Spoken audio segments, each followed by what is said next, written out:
அனைவருக்கும் இனிய மாலை வணக்கம். நாம் இன்றைய தியான அமர்வை துவங்கலாம். இன்றைய அமர்வில் நாம் மந்திரங்கள் மற்றும் சக்கரங்கள் நாடிகளின் தெய்வங்களை பார்க்க உள்ளோம். நம் தியான அமர்வை துவங்குவதற்கும் நம் குருவை வணங்கிவிட்டு இன்றைய தியான அமர்வை துவங்கலாம். ஸ்ரீ மாதாஜி தாயே, இன்றைய தியான அமர்வில் அனைவருக்கும் ஆழ்ந்த தியான நிலையும் ஆத்ம சாட்சா்காரத்தில் நிலைத்திருக்கவும் தங்களுடைய ஆசியை தாருங்கள்.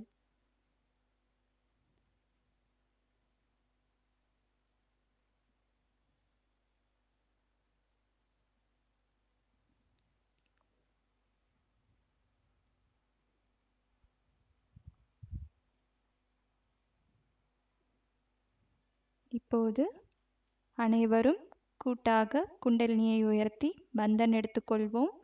ஸ்ரீ மாதாஜியினுடைய வீடியோ ப்ளே பண்ணுறேன், அதோடு சேர்ந்து அனைவரும் செய்வோம்.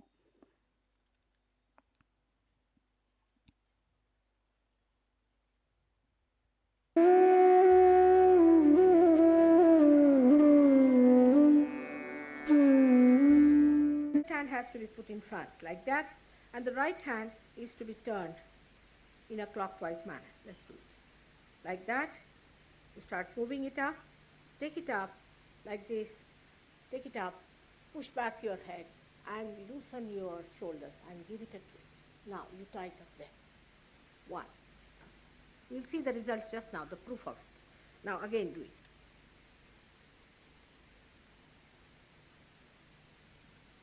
Take it up, push back, give another tie. Now the third one has to be 3 times you have to tighten. Again do it. It's very simple. Everybody can do it. 1, 2, and 3. Like this. And give a kind of a protection to your aura. Now 1, this one protection to the 7 centers, so 7. Then 2, then again the 3, then the 4, then the 5, all the centers, then to the 6, and then to the 7.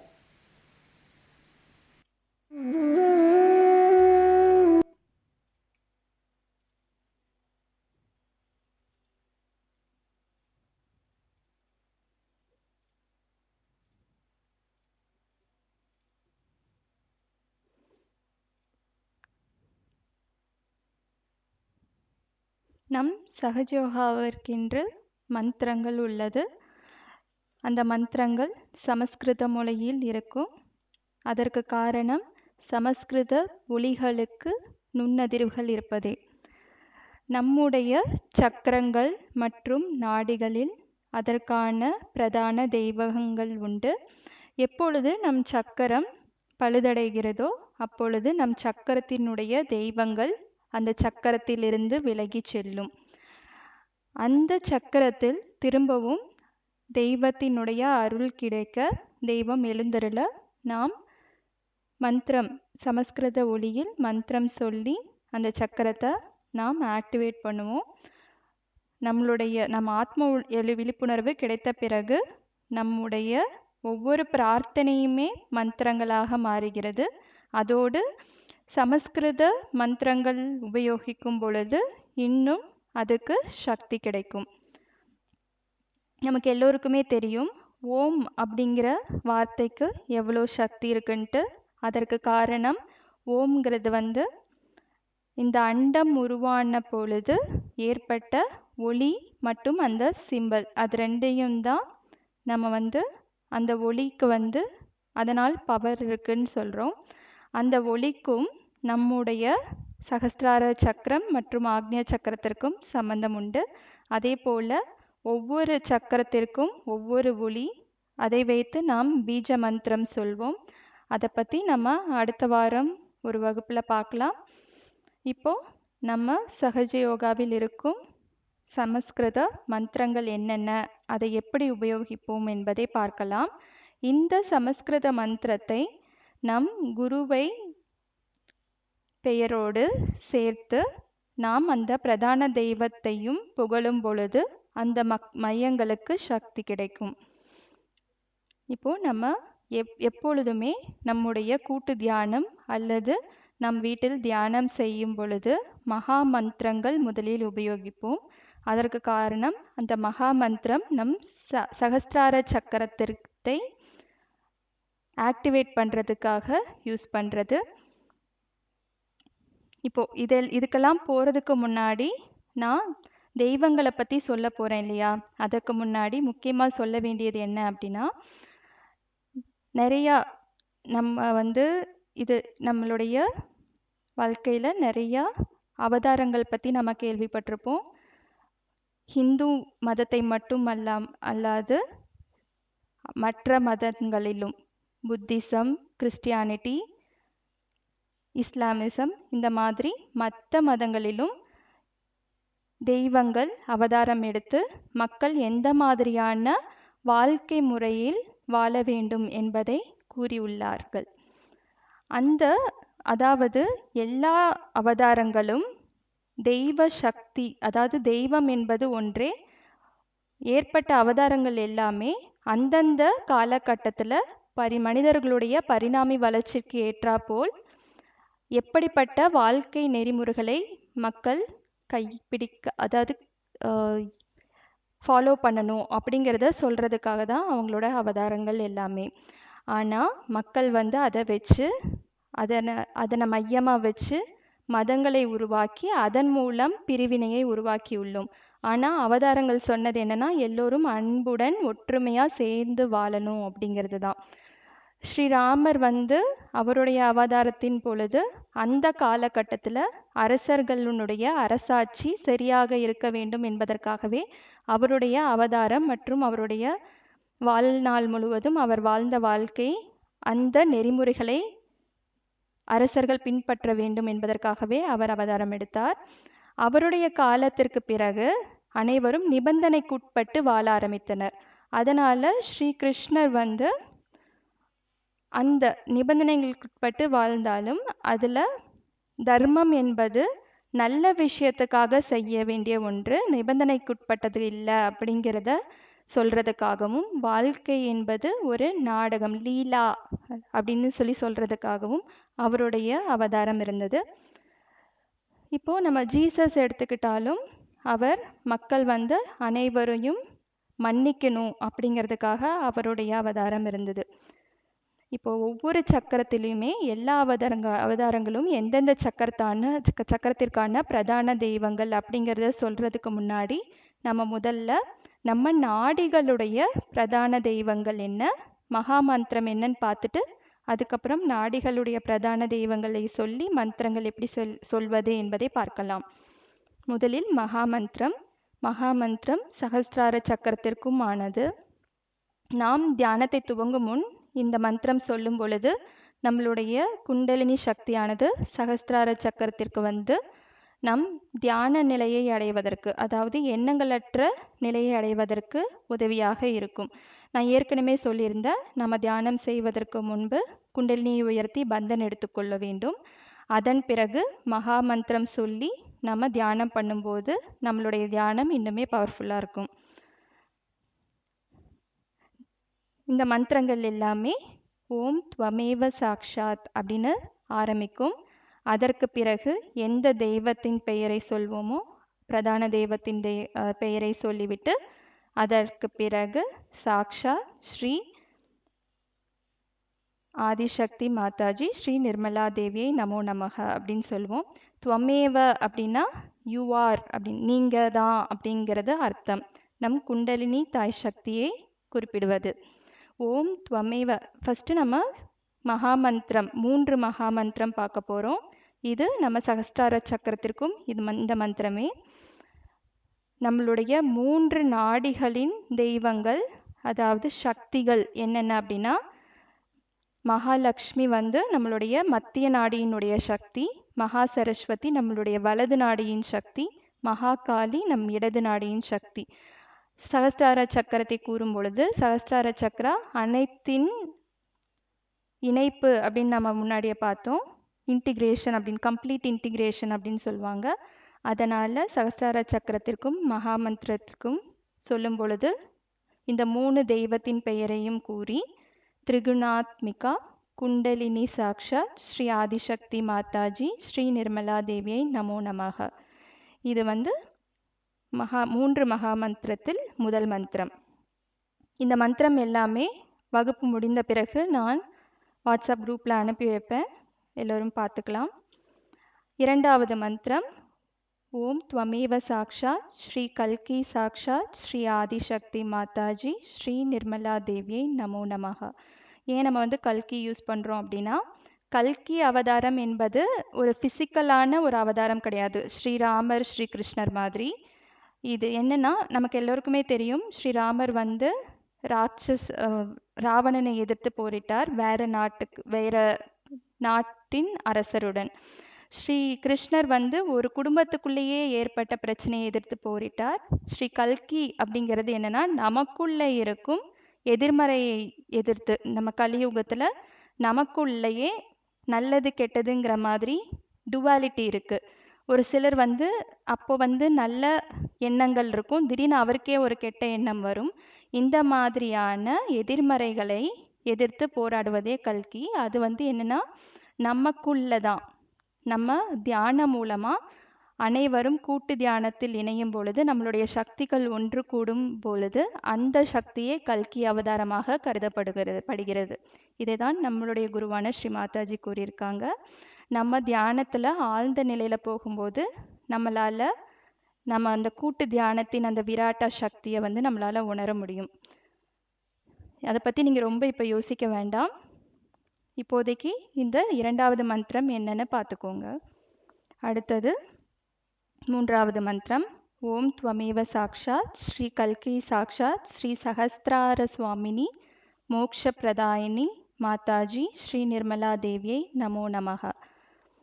இது மூன்றாவது, அதாவது மகாமந்திரத்தில் மூன்றாவது மந்திரம். இதை பார்த்தாவே உங்களுக்கு தெரியும், சஹஸ்ரார சக்கரத்தின் சுவாமினி மற்றும் மோக்ஷ பிரதாயினி. அடுத்தது ஸ்ரீ கணேஷ் மந்திரம் சொல்வோம். நம்ம எல்லோருக்குமே தெரியும், எந்த விஷயத்தை ஆரம்பிக்கிறதுக்கு முன்னாடியும் ஸ்ரீ கணேஷாவை நம்ம வேண்டுவோம். அதற்கு காரணம், நம்ம பரிணாம வளர்ச்சியில முதல்ல உருவாக்கப்பட்டது ஸ்ரீ கணேஷாவின் குணமான கள்ளங்கபடமற்ற உள்ளம். அதனால தான் அவரே நம்மளுடைய மூலாதார சக்கரத்தின் பிரதான தெய்வம். அதனால நாம முதலில் ஸ்ரீ கணேஷா மந்த்ரா மகாமந்திரம் கூறிவிட்டு ஸ்ரீ கணேஷ் மந்திரம் சொல்வோம். ஓம் துவமேவ சாக்ஷாத் ஸ்ரீ கணேஷ சாக்ஷாத் ஸ்ரீ ஆதிசக்தி மாதாஜி ஸ்ரீ நிர்மலா தேவியை நமோ நமக. இப்போ சமநிலைப்படுத்துவதற்கு நாம் உபயோகிக்கக்கூடிய மந்திரங்கள் என்னென்ன அப்படின்னா, முதலில் நாம் 2 கைகளையும் பூமியை நோக்கி தியானம் அதாவது சமநிலைப்படுத்தும் பொழுது பூமி மாதாவின் மந்திரம் சொல்வோம். அப்போ ஓம் துவமேவ சாக்ஷாத் ஸ்ரீ பூமி மாதா சாக்ஷாத் ஸ்ரீ ஆதிசக்தி மாதாஜி ஸ்ரீ நிர்மலா தேவியை நமோ நமக. அடுத்தது இடது நாடி. இடது நாடியின் பிரதான தெய்வம் ஸ்ரீ மகாகாலின்னு நம்ம சொல்லியிருந்தோம். இப்போ இடது நாடியினுடைய 2 பிரதான தெய்வங்கள் யாருன்னா ஸ்ரீ மகாகாலி மற்றும் ஸ்ரீ பைரவநாத். இதற்கான மந்திரம் ஓம் துவமேவ சாக்ஷாத் ஸ்ரீ மகாகாலி சாக்ஷாத் ஸ்ரீ பைரவா சாக்ஷாத் ஸ்ரீ ஆதிசக்தி மாதாஜி ஸ்ரீ நிர்மலா தேவியை நமோ நமக. அடுத்தது வலது நாடி. வலது நாடியினுடைய பிரதான தெய்வங்கள் ஸ்ரீ மகா சரஸ்வதி ஸ்ரீ ஹனுமானா. நமக்கு இது வலது நாடி சூரிய நாடின்னு சொல்லியிருப்போம். நிறைய பேர்த்துக்கு இந்த கதை கூட தெரியும். ஸ்ரீ ஹனுமான் சின்ன வயசுல சூரியனை முழுங்கிட்டாரு, அப்பதான் ஈஸியா கண்ட்ரோல் பண்ண முடியும் அப்படின்ட்டு. அதற்கு காரணம் அவர்தான் சூரிய நாடியை கவனித்துக் கொள்ளக்கூடிய பிரதான தெய்வம் என்பதே. அந்த நாடியினுடைய மந்திரம் ஓம் துவமேவ சாக்ஷாத் ஸ்ரீ மகா சரஸ்வதி சாக்ஷாத் ஸ்ரீ ஹனுமானா சாக்ஷாத் ஸ்ரீ ஆதிசக்தி மாதாஜி ஸ்ரீ நிர்மலா தேவியை நமோ நமக. அடுத்தது மத்திய நாடி. ஸ்ரீ மகாலட்சுமி மற்றும் ஸ்ரீ கணேஷா. ஓம் त्वमेव சாக்ஷாத் ஸ்ரீ மகாலட்சுமி சாக்ஷாத் ஸ்ரீ கணேச சாக்ஷாத் ஸ்ரீ ஆதிசக்தி மாதாஜி ஸ்ரீ நிர்மலா தேவியே நமோ நமஹ. இப்போ நம்ம ஒவ்வொரு சக்கரத்திற்கும் என்னென்ன பிரதான தெய்வங்கள்னு நான் சொல்றேன். நம்மளுடைய சக்கரங்கள் மத்திய நாடியில் இருக்கும் சக்கரங்களை நம்ம பார்த்தோம். அந்த சக்கரத்தின் வெளிப்பாடு இடது மற்றும் வலது நாடியிலும் இருக்கும். தெய்வங்கள் இடது நாடியின் தெய்வம், வலது நாடியின் தெய்வம் மற்றும் மத்திய நாடியின் தெய்வங்கள் அப்படின்னு இருக்கு. இப்போ நான் சொல்லும்போது ஓரலாக கேட்டுக்கோங்க. அப்புறமா அதோடைய சார்ட் நான் எல்லோருக்கும் அனுப்புகிறேன். மூலாதார சக்கரம், மத்திய மூலாதார சக்கரத்தினுடைய தெய்வம் ஸ்ரீ கௌரி கணேஷா. வலது மூலாதார சக்கரத்தின் தெய்வம் ஸ்ரீ கார்த்திகேயா. இடது மூலாதார சக்கரத்தின் தெய்வம் ஸ்ரீ நிர்மல் கணேஷா. அடுத்தது குண்டலினி சக்தின்னு சொன்னோம். குண்டலினி சக்தி ஆதிசக்தியினுடைய பிரதிபலிப்பு. நம்ம ஆத்மா இறைவனின் பிரதிபலிப்பு நம்ம ஏற்கனவே பார்த்தோம். அடுத்தது ஸ்வதிஸ்தான சக்ரா. ஸ்வதிஸ்தான சக்ரா, மத்திய ஸ்வதிஸ்தான சக்ரா ஸ்ரீ பிரம்மதேவ சரஸ்வதி. படைப்பாற்றல் தான் இதனுடைய பண்புன்னு பார்த்தோம். பிரம்மதேவ சரஸ்வதி தான் மத்திய ஸ்வதிஸ்தான சக்கரத்தினுடைய பிரதான தெய்வம். இடது ஸ்வதிஸ்தான சக்ரா ஸ்ரீ நிர்மல் வித்யா, வலது ஸ்வதிஸ்தான சக்ரா ஸ்ரீ நிர்மல் சிட்டா. இடது பக்கம் ஸ்வதிஸ்தான சக்கரம் தூய ஞானத்தை குறிப்பதால் ஸ்ரீ நிர்மல் வித்யாவே பிரதான தெய்வம். வலது ஸ்வதிஸ்தான சக்கரம் நம்மளுடைய தூய கவனத்தை குறிப்பதால் ஸ்ரீ நிர்மல் சிட்டா. அடுத்தது நாபி சக்கரம் ஸ்ரீ லக்ஷ்மி நாராயணா. நமக்கு தேவையான அளவு பணம், அதோடு திருப்தி, முழுமையான மன திருப்தி தருவது ஸ்ரீ லக்ஷ்மி நாராயணா. நாபி சக்கரத்தின் தெய்வம் அவரே. இடது நாபி சக்கரத்தின் தெய்வம் ஸ்ரீ கிரகலக்ஷ்மி. வலது நாபி சக்கரத்தின் தெய்வம் ஸ்ரீ ராஜலக்ஷ்மி. ஸ்ரீ கிரகலக்ஷ்மி குடும்ப வாழ்க்கையை குறிப்பது, குடும்பத்தில் ஆனந்தம், நிம்மதி. வலது நாபி சக்கரம் ஸ்ரீ ராஜலக்ஷ்மி நம்மளுடைய கெரியர், அதே நம்ம ப்ரொஃபஷ்னல் லைஃப் அதை குறிக்கிறது வலது நாபி சக்கரம். இதை சுற்றி பவசாகரம் சொன்னோம் இல்லையா? பவசாகரத்தில் தான் இதுவரைக்கும் வாழ்ந்த உண்மையான குரு எல்லோருமே இருக்கிறார்கள். அதில் 10 பிரைமாடியல் குருன்னு சொல்லுவோம். அதில் சிலர் நான் இப்போ சொல்கிறேன்.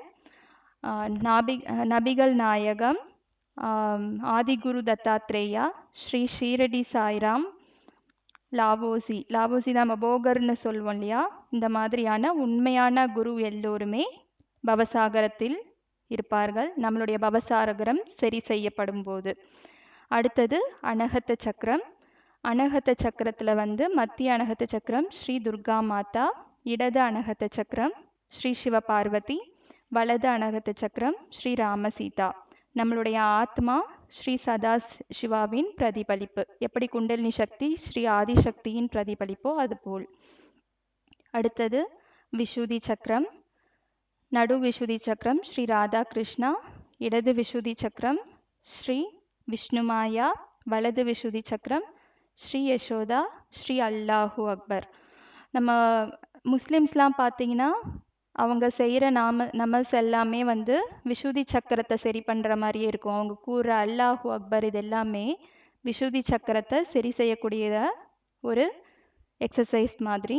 ஆனால் அது ஆத்ம விழிப்புணர்வு கிடைக்கும் போது மட்டும்தான் நமக்கு அந்த சக்கரம் சரியாகும். அடுத்தது ஆக்னிய சக்கரம். நடு ஆக்னிய சக்கரம் ஸ்ரீ ஜீசஸ் மேரி.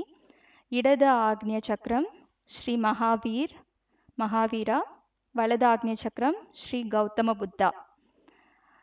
கடைசியாக சகஸ்திரார சக்கரம். பிரைமாடியல் சகஸ்திரார சக்கரத்தை திறந்ததால் ஸ்ரீ மாதாஜியை சகஸ்திரார சக்கரத்தின் பிரதான தெய்வம், அதோடு மோக்ஷ பிரதாயினி. இப்போ நம்ம சக்கரங்களுடைய பிரதான தெய்வங்களை பார்த்தோம். இப்போ நாம் அனைவரும் தியானம் செய்யலாம். அனைவரும் இன்றைய தியானத்தை செய்வதற்காக தயாராகவும் 2 கைகளும் மடிமேல் விரித்து வைத்தபடி புகைப்படத்தில் இருக்கும் ஸ்ரீ மாதாஜியினுடைய நெத்திப்பொட்டை பார்த்தவாறே மெதுவாக கண்களை மூடிக்கொள்ளவும்.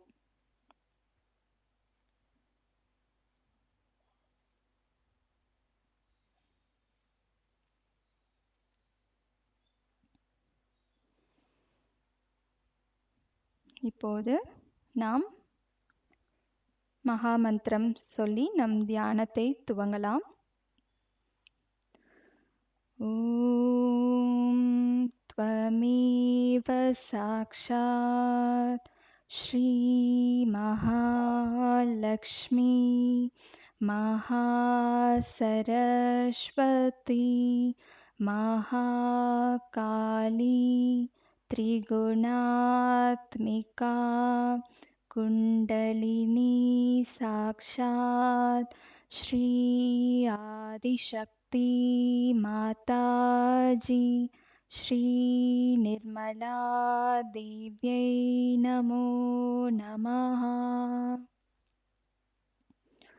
ॐ त्वमेव साक्षात् श्री कल्की साक्षात् श्री आदिशक्ति माताजी श्री निर्मला देव्यै नमो नमः. ॐ त्वमेव साक्षात् श्री कल्की साक्षात् श्री सहस्रारस्वामिनी मोक्षप्रदायिनी माताजी श्री निर्मला देव्यै नमो नमः. श्री गणेश मंत्र. ॐ त्वमेव साक्षात् श्री गणेश साक्षात् श्री आदिशक्ति माताजी श्री निर्मला देव्यै नमो नमः.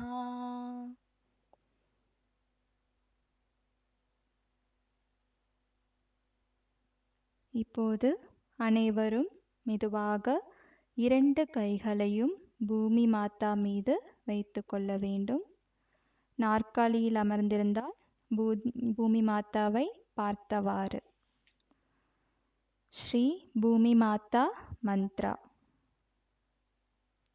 ஓம் த்வமேவ சாக்ஷாத் ஸ்ரீ பூமி மாதா சாக்ஷாத் श्री आदिशक्ति माताजी श्री निर्मला देव्यै नमो नमः. இப்போது நம் கவனம் முழுவதும் நம் 2 உள்ளங்கை மற்றும் விரல் நுனிகளில்.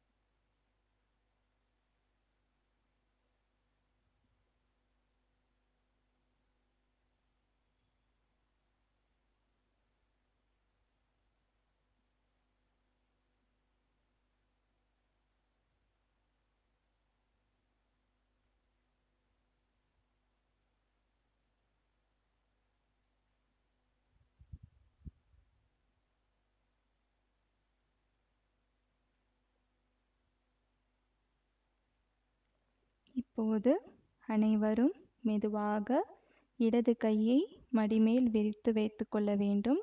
வலது கை பூமி மாதா மீது. இடது நாடியினுடைய தெய்வங்கள் ஸ்ரீ மகாகாளி, ஸ்ரீ பைரவநாத். மந்த்ரா. ஓம் த்வமேவ சாக்ஷாத் ஸ்ரீ மகாகாளி சாக்ஷாத் ஸ்ரீ பைரவநாத் சாக்ஷாத் ஸ்ரீ ஆதிசக்தி மாதாஜி ஸ்ரீ நிர்மலா தேவ்யை நமோ நமஹ. நம் கவனம் முழுவதும் நம் இடது உள்ளங்கை மற்றும் விரல் நுனிகளில் ஏற்படும் மாற்றத்தின் மீது.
இப்போது மெதுவாக வலது கையை மடிமேல் விரித்து வைத்துக் கொள்ள வேண்டும்.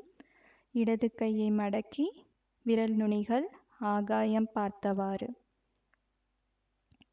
வலது நாடியினுடைய பிரதான தெய்வங்கள் ஸ்ரீ மகா சரஸ்வதி, ஸ்ரீ ஹனுமான்.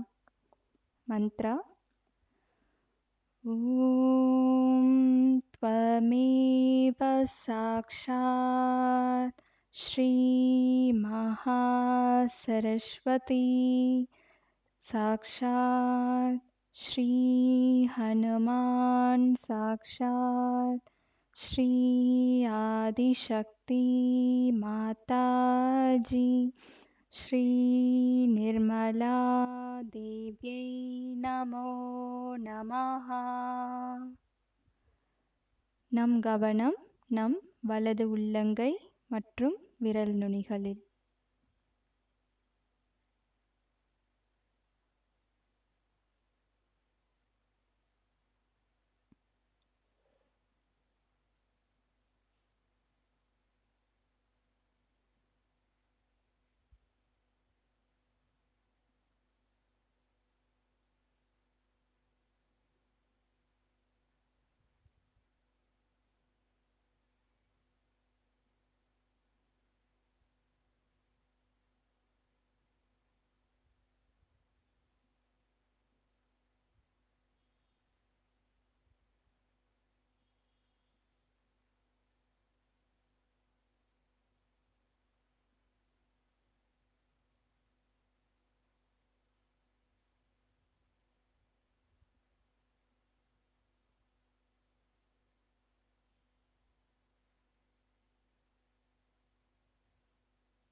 இப்போது அனைவரும் 2 கைகளையும் மடிமேல் விரித்து வைத்துக் கொள்ள வேண்டும்.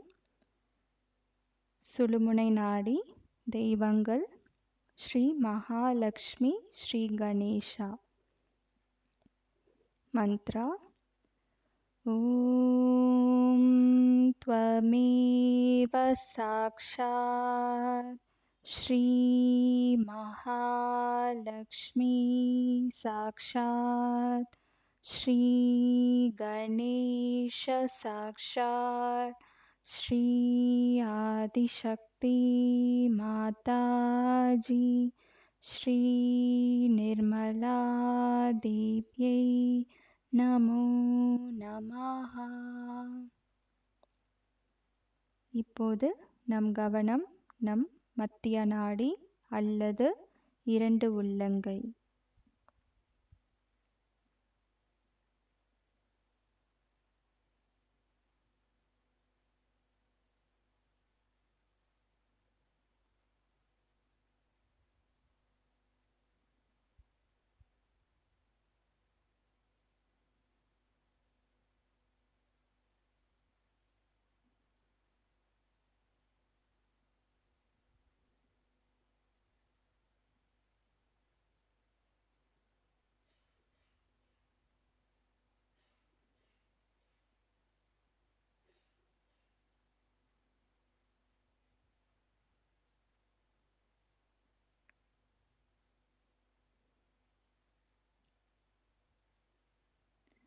இப்போது வலது கையை இடது பக்கத்து இதயத்தின் மீது, நம் ஆத்மாவின் மீது நம்முடைய கவனம்.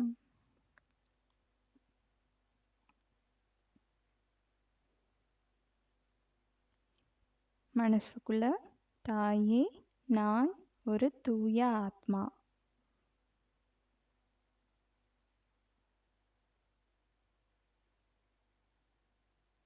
தாயே, நான் ஒரு தூய ஆத்மா. நான் இந்த உடலோ எண்ணங்களோ அல்ல. நான் ஒரு தூய ஆத்மா.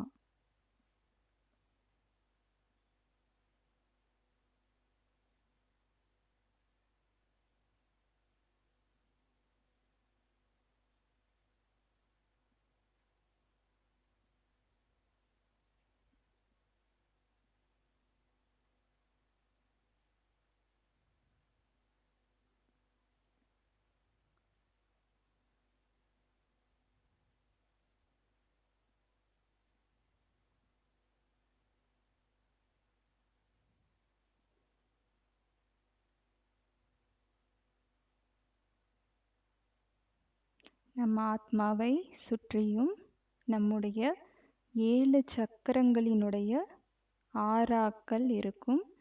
எப்பொழுது நம் சக்கரங்கள் தூய்மை இல்லாமல் இருக்கும் பொழுது அது ஆத்ம ஒளியை மறைத்து கொண்டு இருக்கும்.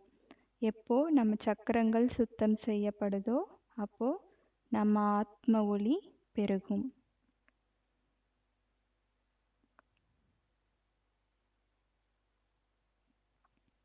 இப்போது அனைவரும் வலது கையை உச்சியில் வைத்து, அதாவது வலது உள்ளங்கை நம் உச்சியில் லேசாக அழுத்தினது போல வைக்கணும். வச்சுட்டு கவனத்தை நம் உச்சந்தலையில் வைக்கவும்.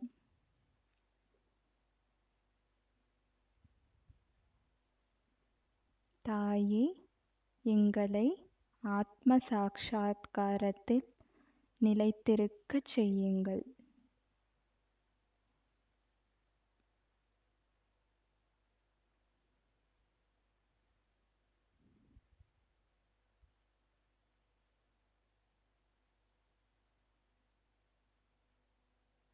இப்போது வலது கையையும் மடிமேல் விரித்து வைத்து கொள்ள வேண்டும். நம்முடைய கவனத்தை சகஸ்ரார சக்கரத்திலேயே வைத்து 2 நிமிடம் தியானத்தில் இருக்கலாம்.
இப்போது நம் கவனத்தை சகஸ்ரார சக்கரத்தில் வைத்து கொண்டே ஸ்ரீ மாதாஜியினுடைய சொற்பொழிவை கேட்போம்.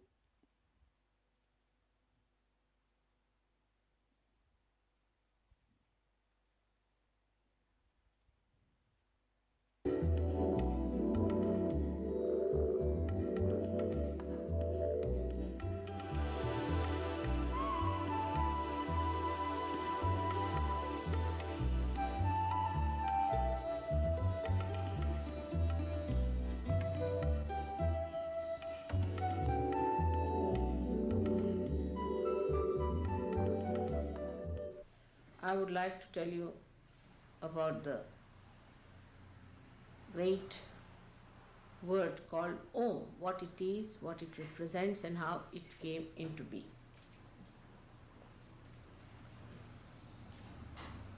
In the beginning, I have to tell you that whatever I am telling you is a hypothesis for you. You should not accept me as the last word, but as a scientific mind. Look at everything with open-mindedness. You should keep yourself open, see for yourself what I am telling you, and then later on, if it can be proved, then you have to accept it as a law or the divine law. Om is a word people don't understand because it is at the very beginning of this creation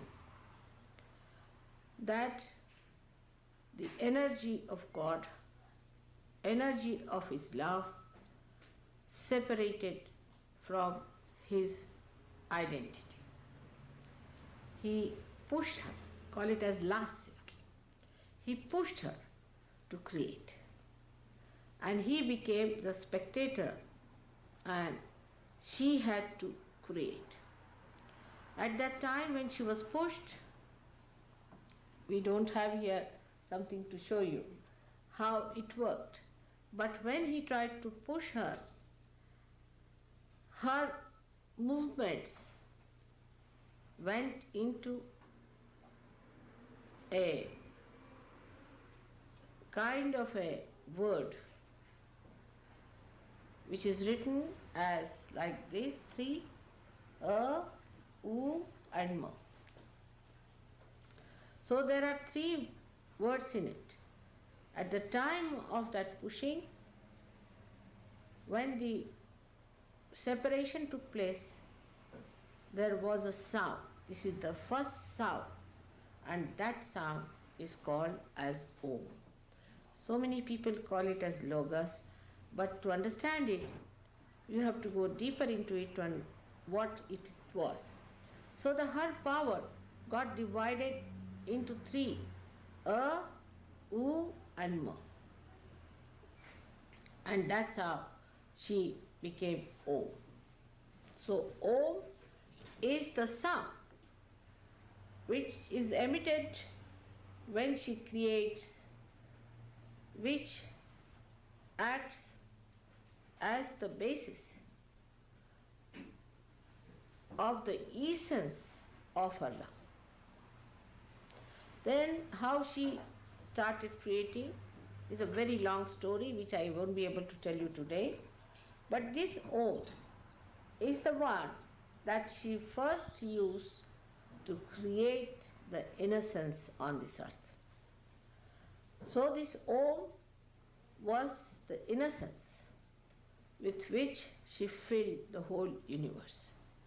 So Om is nothing but is the innocence that you see in children, in so many people, in saints, and in most of the incarnations, that they are empowered by their innocence. And this innocence first filled the whole space. Even before creating the space, innocence was there. That was the first creation of element, and that was the innocence. So Om is innocence which does all the living work on this earth. For example, we see these flowers become fruits. We take them for granted.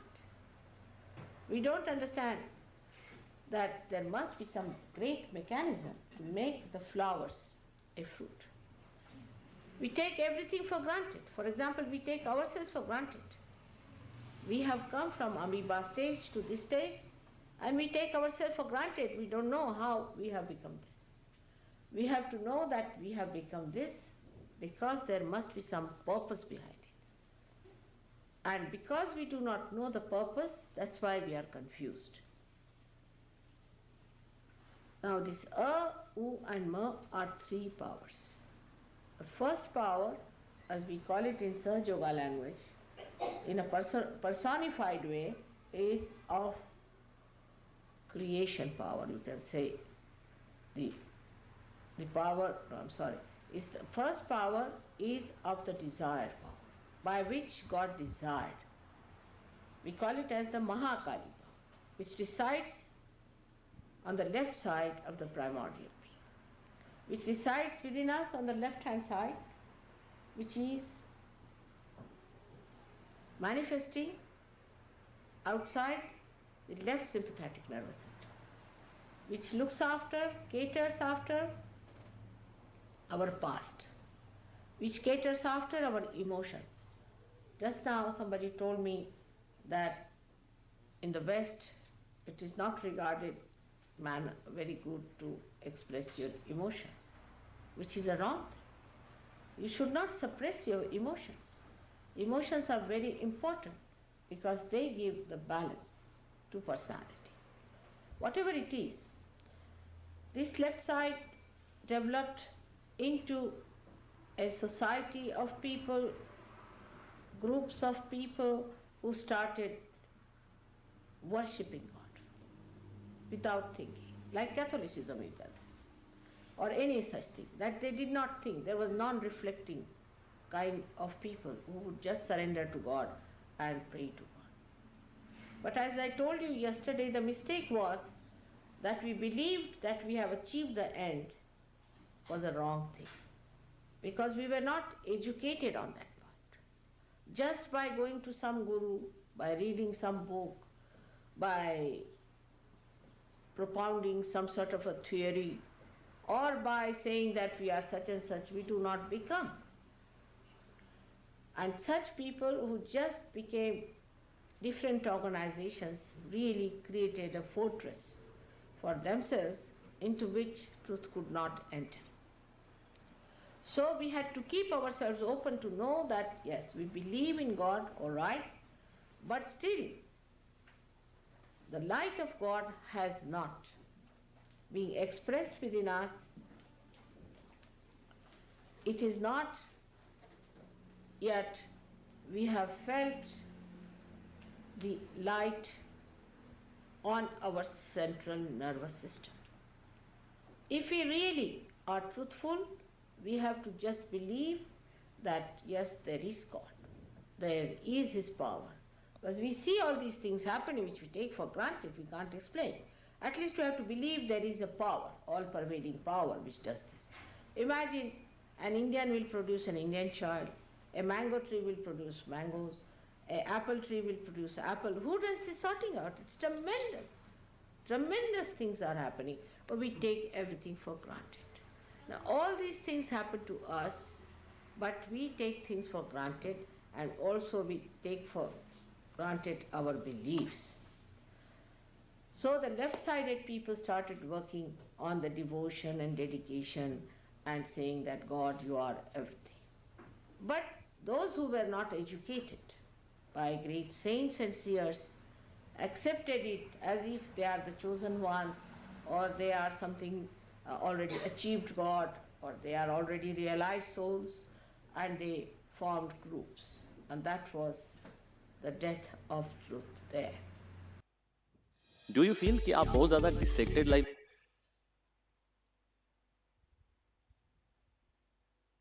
Now the second type of people came out of the another power, which is the right side power of action, of creation.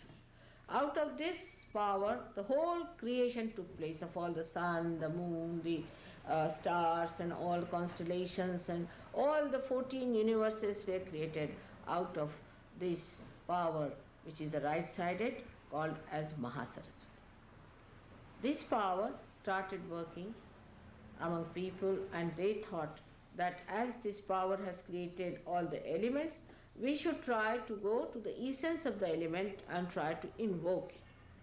So the invocation of the element started by another group of people. The group of people that started this were doing yajnas. You see, they used to invoke the fire and say the mantra of Yom, of the Nirakara, is the formless, and they tried to do many things of this kind just to invoke the element. So the second group of people started doing this. Now, invoking the element has resulted into today's knowledge of science, because once you go into the essence of the matter or the elements, you can harness it and you can find out how to use it. There's another method also by which you can harness it if you become really the spirit. You can manage that also. But at the rational level and the human level, they achieve the science. But science is still a blind lane. And not only that, but it has a linear movement by which we have developed horrible things like atom bombs and all these modern things which are shattering our confidence. So the second group of people were searching in this. There was a third group of people who came out of the third power of Mahalakshmi, who were the people who were just trying to see the spirit evolve themselves. And the third type of people were the ones who went into the forest and lived there. Thank God, India is such a country that you can live under a tree. You don't have to wear a coat and hat when you have to go out of the house, spend about 15 minutes dressing up yourself to protect. So this place, India, is a place where you can live in a forest, you don't need much, you can eat fruits and you can be happy there. So the attention of people did not move outside as it moved in the West. They were not bothered as to get protection for themselves, make the houses, or to then get the cars and all those things which are needed for human comfort. I mean, it went to the other extreme of comfort. But in India, when this meditation took place, these great seers worked it out in such a way to find out what is the method of evolution. You'll be surprised, 14 years back, we have a poet called Markandeya who has described the evolutionary process in human beings. He has described it clearly, how the Kundalini rises, how she gives you the moksha, the realization.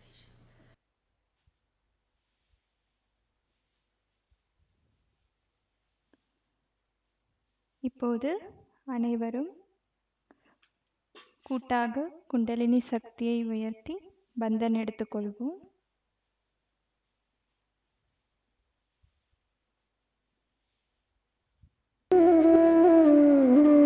Hand has to be put in front. Hand has to be put in front like that, and the right hand is to be turned in a clockwise manner. Let's do it. Like that, you start moving it up, take it up like this, take it up, push back your head and loosen your shoulders and give it a twist. Now you tie it up there. One. You'll see the results just now, the proof of it. Now again do it.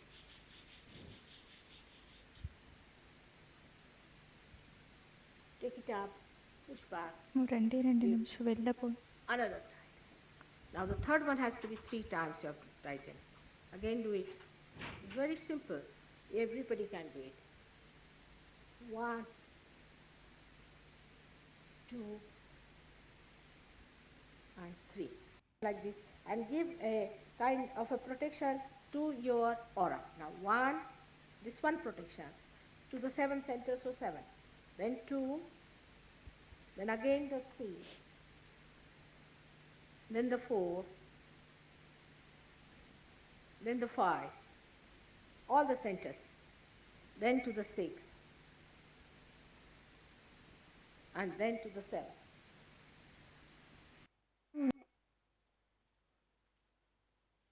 இப்போது அனைவரும் இரு கையையும் இணைத்து நம் குருவை வணங்கிவிட்டு இன்றைய தியான அமர்வை முடித்துக் கொள்வோம்.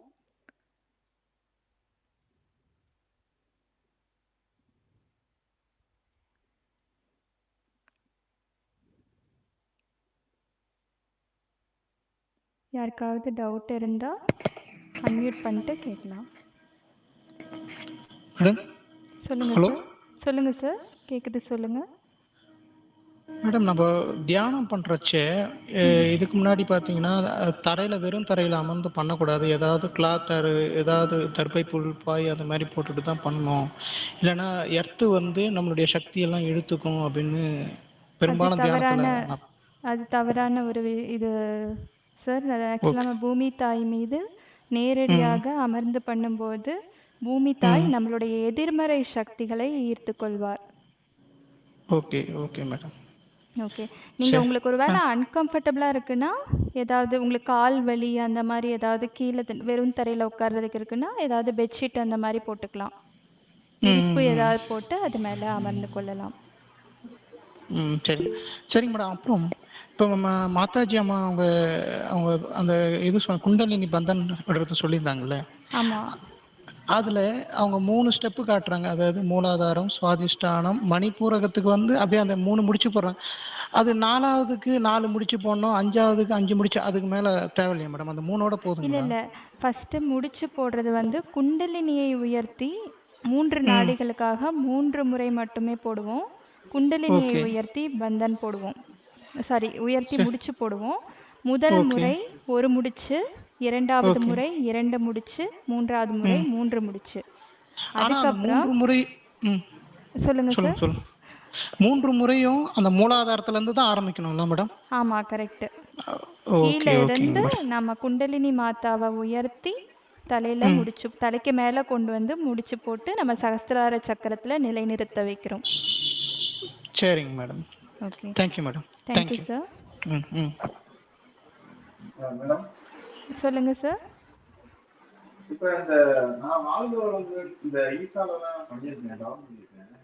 ஓகே. அதெல்லாம் இந்த சிம்மமுத்திரையில உட்கார்ந்து தவம் பண்ணி சொல்லுவாங்க. கொஞ்சம் சத்தமா பேசுங்க அதுக்கப்புறம் சார், எனக்கு கேட்கல. நான் அந்த வாழ்க வளமுடன் தவத்துல பண்ணிருக்கேன். அந்த குரூப்ல அந்த கிளாஸ்ல ஜாயின் பண்ணி முடிச்சிருக்கேன். ம். அதுல பாத்தீங்கன்னா இந்த நம்ம பத்மாசனத்துல உட்கார்ந்து சிறுமுத்திரையில வைக்க சொல்லுவாங்க கையில. இப்படி கையை நம்ம எல்லா வேலையும் விரிச்சு வைக்கிறதுனால நமக்கு எதுவும் இது இல்லைங்களா? நம்ம சகஜயோகாவில் எந்த முத்திரையும் பயன்படுத்த மாட்டோம். ஆசனாஸ் ஓகே. எதுவுமே யூஸ் பண்ண மாட்டோம்.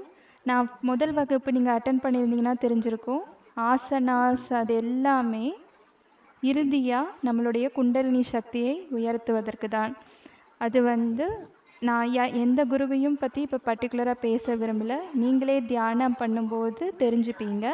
நம்ம தியானம் பண்ணும்போது எந்த தியான முறையில் நம்ம சக்கரங்கள் சரியாகுது, நம்ம குண்டலினி சக்தியுடைய நுண்ணதிர்வுகளை உணர முடியுதோ அதுதான் உண்மையான சரியான ஆன்மீக பாதைக்கான வழி. இப்போ வந்து நம் சகஜயோகாவில் ஸ்ரீ மாதாஜி முதல் நாள் அந்த ஆத்ம விழிப்புணர்வு கொடுக்குறோம் இல்லையா, அன்னைக்கே நம்மளுடைய குண்டலினி சக்தியை எழுப்பிடுவாங்க, சகஸ்திரார சக்கரத்தையும் திறந்துருவாங்க. அது அது நமக்கு அந்த ஃபைனல் ஸ்டெப், நம்மளுடைய குண்டலினி சக்தி இறை சக்தியோடு இணையிறது அவங்க ஃபஸ்ட்டு டைமே அவங்களோட சக்தியால் நம்ம கொடுக்கும்போது நமக்கு அதெல்லாம் எதுவுமே தேவையில்லை. ஒரே ஒரு விஷயம், நம்ம இந்த தியான முறையை கரெக்டாக ஃபாலோ பண்ணி அதை சஸ்டெயின் பண்ணும்போது நமக்கு இந்த ஆன்மீக வளர்ச்சி ஏற்படும், நம் சக்கரங்கள் எல்லாமே சரியாகும். நீங்கள் இதுக்கு இப்போ முன்னாடி இன்னொரு ஏதாவது கொஸ்டின். தியான முறை இல்லை வேறு ஏதாவது குருவை ஃபாலோ பண்ணியிருந்தீங்கன்னா நீங்கள் சகஜயோகா முறையை கொஞ்ச நாள் யூஸ் பண்ணி பாருங்கள். உங்களுக்கு இம்ப்ரூவ்மெண்ட் கண்டிப்பா இருந்ததுன்னா நீங்கள் கண்டிப்பா. கண்டினியூ பண்ணுங்கள். எனக்கு வாழ்க வளமுடன் மற்றும் ஈஷா யோகா ஏற்கனவே பண்ணவங்க, அவங்களுக்கு ஒருத்தர் வந்து வாழ்க வளமுடன் பண்ணவர் தூக்கம் பாதிச்சு 10 வருஷம் மாதிரி பண்ணி பயங்கர சக்கராலாம் பிரச்சனை இருந்தது, இப்போ வந்ததுக்கப்புறம் நல்லா இருக்குன்னு சொன்னாங்க. ஈஷா யோகாவும் அந்த தியானத்திற்கு போனப்போ எங்களுக்கு எதுவும் பெருசாக எந்த வித மாற்றமும் ஏற்படலை. இங்கே ஃப்ரீயாக சொல்லித்தரீங்க எல்லாமே. எங்களுக்கு வந்து இந்த 10 நாள் கிளாஸ்லேயே எங்களால் அந்த நுண்ணதிர்வுகளை உணர முடியுது அப்படின்னு கிளாஸ் சொன்னாங்க. நல்லா அருமையா இருக்கு மேடம். கிளாஸ் நல்லா அருமையா இருக்கு. இப்ப நான் 4 நாளா கிளாஸ் அட்டெண்ட் பண்ணிட்டு 5வது எனக்கே ஒரு உடம்புல வைப்ரேஷனு என்ன அறியாமலே வந்து 7:50 என்னை கொண்டு வந்து உட்கார வைக்கிறாங்க. அது இல்லாம நம்ம இந்த தவம் பண்ணும்போது அந்த 2 கையிலையும் நம்ம உடலை நுழைக்கும் போது ஒரு மாதிரியான ஒரு ஈர்ப்பு சக்தி மாதிரி தெரியுது. அந்த ரொம்ப கை சந்தோஷங்க சார். அதாவது ஒரு சிலருக்கு வந்து இம்மீடியட்டாக ஃபஸ்ட்டு நாள் ஆத்ம விழிப்புணர்வு கிடைக்கும் போதே நிறையா நுண்ணதிர்வுகள் தெரியும். ஒரு சிலருக்கு கொஞ்ச நாள் இந்த உப்பு நீரில் பாதம் அமிழ்த்தி சுத்திகரிப்பு பண்ணி, அது எப்படின்னா அவங்களுடைய சூஷ்ம சரீரம் எந்த மாதிரியான கண்டிஷனில் இருக்கோ அதுக்கு தகுந்த மாதிரி டைம் எடுக்கும். ஆனால் சஹஜ யோகாவில் உங்களுக்கு கண்டிப்பாக இதில் இம்ப்ரூவ்மெண்ட் இருக்கும். உங்களோட சக்ராஸ் மட்டும் இல்லாமல் ஹெல்த் பெனிஃபிட்ஸ், ஆன்மீக வளர்ச்சி எல்லாமே ஈஸியாக ஸ்ரீ மாதாஜி நமக்கு தராங்க. நீங்கள் மற்ற இதோட குழப்பிக்க வேண்டாம். நீங்கள் கண்டினியூ பண்ணுங்கள், உங்களுக்கு நல்ல இம்ப்ரூவ்மெண்ட் தெரியும். சரி மேடம். இப்போ இன்னொரு ஒரே கொஸ்டின், தப்பா நினைக்காதீங்க. சொல்லுங்க சார். நான்வெஜ் சாப்பிட்றதுனால இது பாதிப்பு இல்லை? அது எதுவுமே இல்லை. நான்வெஜ் இப்போ நமக்கு 3 நாடிகள் இருக்குன்னு சொன்னோம் இல்லைங்களா? இடது நாடி, வலது நாடி. இடது நாடி இடது நாடி வீக்காக இருக்கும்போது, இடது நாடி சந்திர நாடி, நார்மலாகவே கூலிங் அதிகமாக இருக்கும். வலது நாடி சூரிய நாடி, ஹீட் அதிகமாக இருக்கும். யாருக்கு வலது நாடி பலவீனமாக இருக்கோ அவங்க கொஞ்சம் நான்வெஜ் குறைச்சிக்கிறது நல்லது. எடுத்துக்கவே கூடாதுன்னு கிடையாது. நம்மளே தியானம் பண்ணும்போது நமக்கு சமநிலைப்படுத்தும் போது தெரியும் எந்த நாடி நமக்கு வீக்காக இருக்குன்ட்டு. அதுக்கு தகுந்த மாதிரி நம்ம எடுத்துக்கலாம். விடணும்னு கிடையாது. பேலன்ஸ்டாக இருந்திருக்கணும். எதுலேயுமே ஒரு பற்றோட ரொம்ப அட்டாச்மெண்ட்டோட சாப்பிட்றது கூடாது. நன்றிங்க சார். Hello ma'am. சொல்லுங்கள் சார். மேம் இப்போ இந்த நான்வெஜ் சொன்னீங்களே, அதுலேருந்து தான் மேடம் கேள்வி. இப்போ பெரும்பாலும் பார்த்தீங்கன்னா இந்த மோட்ச நிலைக்கு செல்றவங்க, இந்த தியான நிலைக்கு, யோக நிலைக்கு போகிறவங்க எல்லாமே இந்த மாமிச உணவு சாப்பிடக்கூடாதுன்னு கட்டாயமாக சொல்லுவாங்க. இப்போ பெரும்பாலும் தமிழகத்தில் பார்த்தீங்கன்னா அருட்பெருஞ்சோதி வள்ளலார் அவர்கள் பார்த்தீங்கன்னா, யார் ஒருவர் மாமிச உணவை உண்கிறாரோ அவர் நேரடியாக கடவுளிடம் பேசும் சக்தியை பெற்றிருந்தாலும் கூட அவருடைய கடைசி நிலை பாழ் நரகமே அப்படின்ட்டு அவருடைய குறிப்பேடுகளை தெளிவாக குறிப்பிட்டிருக்காரு. பட் இது கொஞ்சம் முரண்பாடாக இருக்கிற போல தெரியுது. அதுக்கு நீங்களே தியானம் பண்ணும்போது உங்களுக்கு அந்த ஆன்மீக ஞானம் வரும். நீங்கள் டீப்பாக அந்த சகஸ்திரார சக்கரம்னு சொன்ன இல்லையா, அதை நீங்கள் அந்த சக்கரம் முழுமையாக ஓப்பன் ஆகும்போது உங்களுக்கு அந்த ஆன்மீக ஞானம் வரும்போது உங்களுக்கே அதுக்கான பதில் தெரியும். சரி மேம். சரி, thank you madam. Thank you sir. Okay, அனைவருக்கும் நன்றி. நாம் மீண்டும் திங்கட்கிழமை வகுப்பு 6 மீட் பண்ணலாம். எல்லோரும் உப்பு நீரில் பாதம் அமிழ்த்துவதற்கு தயாராக வைத்து கொள்ளுங்கள். நம்ம திங்கட்கிழமையிலிருந்து உப்பு நீரில் பாதம் அமிழ்த்தி சமநிலைப்படுத்திவிட்டு தியானம் செய்வோம். அனைவருக்கும் நன்றி. இந்த 2 நாட்களும் வீட்டில் காலையும் மாலையும் தியானம் செய்யுங்க, செய்யாமல் விடாதீங்க. எல்லோரும் கலந்துக்கிட்டதற்கு ரொம்ப நன்றி. தேங்க்யூ.